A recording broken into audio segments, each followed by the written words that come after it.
UPI payments చేసేటప్పుడు మనం UPI pin enter చేస్తే కనుక మన పేమెంట్ అయితే సక్సెస్ఫుల్ అవ్వదన్నమాట. సో గోయింగ్ ఫోర్త్ ఏంటంటే ఈ యూపీఐ పిన్ తోటి సంబంధం లేకుండా మనం యూపీఐ పేమెంట్స్ ఫాస్ట్గా అండ్ ఈజీగా చేయడానికి కొత్త అప్డేట్స్ అయితే ఎన్పిసిఐ నుంచి తీసుకొస్తున్నారనమాట. సో ఆల్రెడీ మనం ట్రాన్సాక్షన్స్ లిమిట్ అలాగే బ్యాలెన్స్ ఎంక్వైరీ లిమిట్ రేపు ఆగస్టు 1 నుంచి ఇంప్లిమెంట్ చేస్తున్నారు. సో ఈ కొత్త అప్డేట్ ఏంటి అంటే మనం యూపీఐ పిన్ బదులు మన థంబ్ ఇంప్రెషన్ లేకపోతే మన ఫేస్ ఐడిని ఉపయోగించి మనం పేమెంట్ అయితే ఆథరైజ్ చేయొచ్చు అనమాట.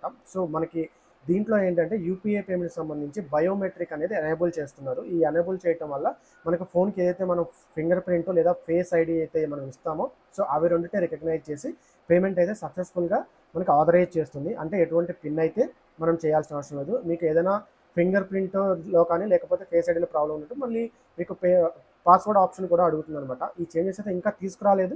ఈ చేంజెస్ తీసుకొచ్చే ఆలోచనలో ఉన్నాయి. సో ఈ చేంజెస్ తీసుకొస్తే మనకి యూపీఐ పేమెంట్స్ ఈజీగా అవుతుందని చెప్పేసి ఎన్పిసిఐ నుంచి వస్తున్నటువంటి అప్డేటు. సో ఈ చేంజ్ వస్తే మీకు ఎలా అనిపిస్తుందో కామెంట్ చేయండి. అలాగే మరింత ఇన్ఫర్మేటివ్ వీడియోస్ కోసం మన ఛానల్ రెగ్యులర్గా ఫాలో చేస్తూ ఉండండి.